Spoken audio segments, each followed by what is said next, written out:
Good people of YouTube, I've been watching it, and Watches and Wonders finally came around, and there's always immense anticipation, and my heart was racing when I was sitting in waiting for all these new releases to come out. But when I saw the releases from Rolex and Tudor, my very first gut reaction to them, well, aside from the very cool new movement in the Rolex land dweller, oh my god. But anyways, my first reaction was just like, cool watches. No duds, I would say, but nothing really made me think, oh my god, I need this right now. But there's a reason why I don't do immediate reaction videos, because I like to take my time, think about the releases, because now that I've done that, there are two watches that I actually really want. And for a guy who likes smaller 38 to 40 millimeter watches, I was surprised that the two watches in the running are the watches that were upsized this year, the new Black Bay 68 and the new Pelagos Ultra. So in this video, I'll get into the details of my favorite new Tudor releases, and we'll also get into what it is about the Black Bay 68, feels so bizarre to say, and the Pelagos Ultra that's making me want them more and more as time goes on. So let's get into it.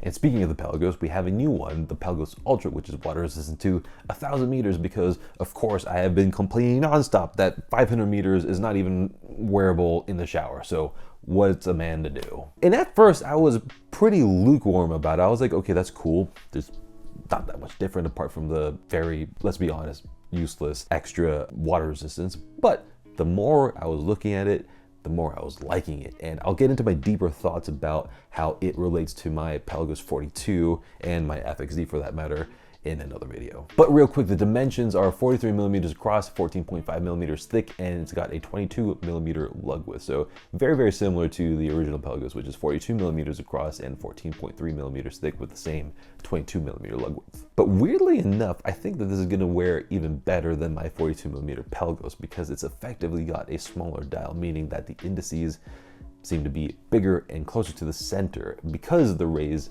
minute track looks to be taking up more room on the dial itself. So it'll kind of have the Rolex Sea Dweller effect, because that watch is 43 millimeters as well, but it wears much smaller than the Pelagos, and I would say even better than the Pelagos. And on top of that, the text is also a touch bigger, fewer lines thankfully, and it's also close to the center. Oh, and while we're on the dial, it's got full three-dimensional lume plot, so it's gonna look incredible at night. But they decided to make the minute hand with green lume. I don't know, to me that's just so irritating. I get the purpose of it, but the reason why it's irritating to me is that I still haven't come across a watch, I'm pretty sure by Seamaster included, that has green lume and the blue lume at the same strength. The green is always a little bit less bright, or the blue is always a little bit less bright. But who knows, maybe they solved this issue. I hope they did. But back to the watch, it looks like it's got a slightly slimmer mid case, which will in turn make the watch visually thinner, which is something that has worked wonderfully well on the Black Bay 41, and my Pelagos with a pretty slab-sided side is undoubtedly a thick watch that looks very thick too. So I think this is going to be a really good update. Also, it's got bigger and chunkier bezel teeth, which gives us the illusion that we're somehow zoomed into it, so it'll help the watch wear a little bit smaller once again. And it has the same sort of effect as the Black Bay 41 did, and also the same effect that the Pelagos FXD has. So the clasp has been updated a bit as well. It's now titanium instead of steel, which is nice. And the little blue dot that you see is actually lume, so that you can check and see which position the bracelet is at in the dark, because I mean, I guess that's something you need to do. I don't know how that would work, but yeah. I'll never say no to more lume, so by all means, go knock yourself out. However, the interesting thing is that on the underside, it looks like one part has been replaced with plastic instead of metal on my Pelagos. So yeah, I'm not sure what exactly is going on in there and why that happened, but that'll be interesting to find out. In the end, would I get the Ultra or sell my Pelagos for this Ultra? Probably not, because my Pelagos is very sentimental, and owning both would be very redundant. But yeah, I'll get into all of these questions in more detail in the next video, well, or in a video in the future. Another reason is something that I saw later on, is that it's got a domed sapphire crystal, which isn't inherently bad, but I will always prefer a flat crystal, because then you can see the dial with full clarity without a whole bunch of reflections. And that's something that's even more important to me in a tool watch, especially for such a pure tool watch like the Pelagos. I want brutal efficiency. I want to see the dial perfectly, and domed crystals will always have random reflections on the dial. In the end, as much as I like these releases, I think I'll sit this round out because I want to wait to see what Omega might release. I mean, I still got my fingers crossed on a 40mm and thinner Seamaster. So, and then also maybe later on in the year, there's going to be another Pelagos GMT or another FXD that will be really cool, or whatever might come out. So yeah, fingers crossed for that too. So the big Tudor releases, pun absolutely intended, were the big watches, because turns out that people have been asking for bigger watches, because now we've got a Black Bay 68, which is now 43mm and with a non-riveted bracelet, which is an interesting choice considering that the Black Bay 54, the 58, the Pro, pretty much all the Black Bays have only riveted bracelets. So hopefully this trickles down to other watches. And this to me might be the sleeper hit of the year, because given how the Black Bay 41 wears like a slightly bigger Black Bay 58, I think that the 68 will wear probably like a biggish 41, maybe a bit bigger than that, because it's got a non-riveted bracelet, which will help make the watch look visually a bit smaller. But in terms of dimensions, it's 43mm across, 13.6mm thick, and it's got a lug width of 22mm. And I think that this can work well, because the 21mm lug width of the 41mm version was a bit off-putting, and it'll effectively feel thinner because it's the same thickness as the Black Bay 41, and that watch felt really good on the wrist. So this one being a bit wider with the same thickness makes it effectively kind of flatten out a little bit. And they've released two dial colors for this Black Bay 68, a blue dial and a silver dial, both with black aluminum bezels, and they look good.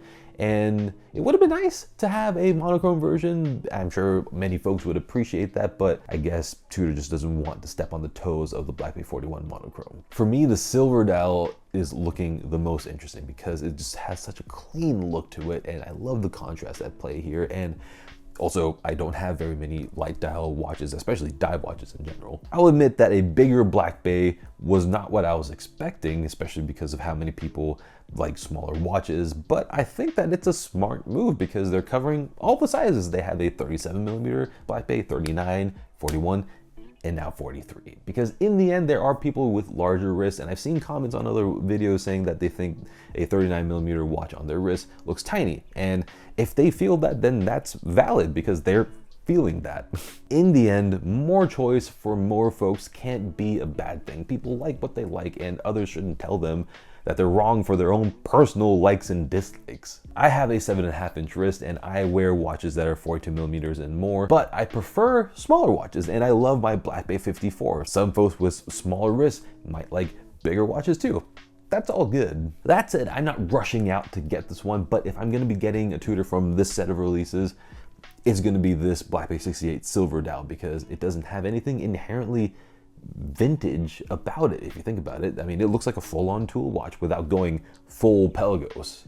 And so now on to the rest of the Tudor releases. And first up is the Black Bay Pro, which finally gets a polar dial opaline, to be more specific, which is something that a bunch of folks have been asking for ever since the Black Bay Pro first came out. And I know that there will be many, many, many happy people out over there, but it doesn't get the updated Black Bay 58 GMT Midas movement, which is much thinner, so it does stay at the 14.6mm thickness, which will disappoint a lot of folks. But when I had my Black Bay Pro, I thought it was very, very comfortable despite the thickness. So I say go try it on first before you come to any decision. But yeah, I've also worn the opaline Black Bay GMT, and the dial is exceptional. I can only imagine how good that watch is going to be in person. I can't wait to see one. And then we have a new Black Bay 58 colorway, a full burgundy dial and bezel. But the huge news for the Black Bay 58 line is that it finally gets the TFIT clasp and a 5-link bracelet option as well.